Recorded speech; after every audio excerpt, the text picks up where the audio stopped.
Imagine this. You spend decades building a research lab. You come up with the name, design a logo, build a website, and attract tens of millions of dollars in funding. And then one day, a court tells you, actually, none of this is yours. Sorry. This is the cautionary tale of Professor Peter Macreadie, a research scientist who spent the better part of a decade building the Blue Carbon Lab, only to discover that his employer, Deakin University, owned the whole thing. Macreadie is a blue carbon researcher. No, that is not research around the catwalk pose. That's the science of how mangroves, seagrasses, and salt marshes capture carbon dioxide. Pretty niche, pretty important, and he's pretty good at it. In 2014, while he's an honorary fellow at Deakin, but employed by UTS in Sydney, he renames his research group from the Macreadie Lab to the Blue Carbon Lab. He registers the domain name. He sets up the social media accounts. He commissions a designer to build a logo and a website. Then in February 2016, he starts full-time at Deakin. He is excited about building his lab from the ground up.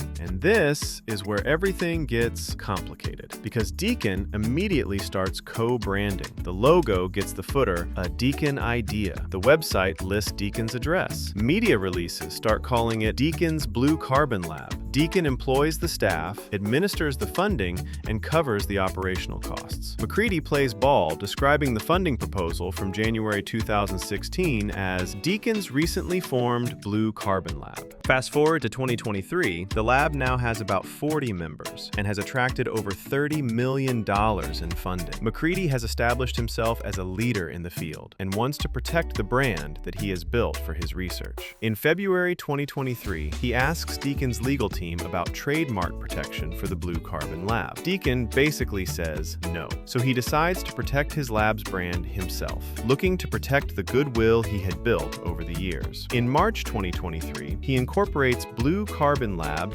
Pty Limited. 5 months later, his company files trademark applications for both the name and the logo. In August 2023, Macreadie announces he's taking the lab to RMIT. He resigns in May 2024 and takes most of his team with him. Deakin, outraged, takes the fight to the federal court. Macreadie makes 3 very logical arguments. First, he created the brand, the name, the logo, the social media, the website, before becoming a paid Deakin employee, so it's his. Second, in academia, labs are portable and travel with the lead researcher. Third, even if he doesn't own all the goodwill, surely it's at least shared. The brand is synonymous with Macreadie and his research. Deakin's response? Sorry, you were an employee.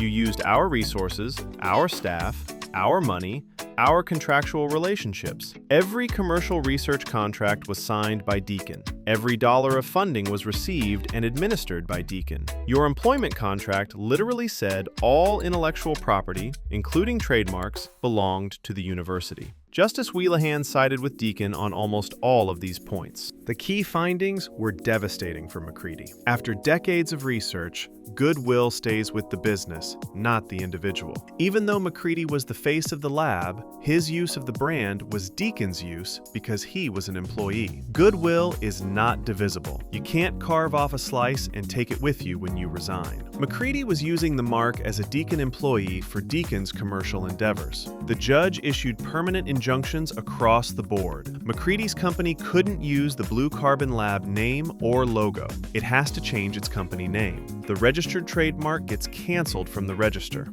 and Macreadie is personally restrained as an accessory. The goodwill created over years of research is lost. But here's an interesting twist. Deakin also argued that the trademark application was made in bad faith, and on that point, the court said, no.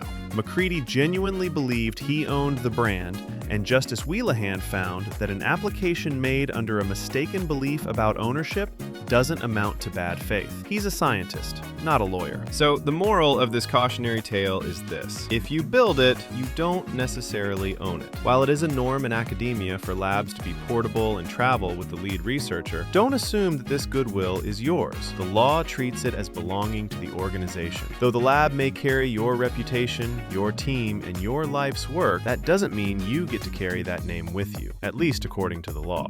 Thanks for watching, and as always, keep imagining.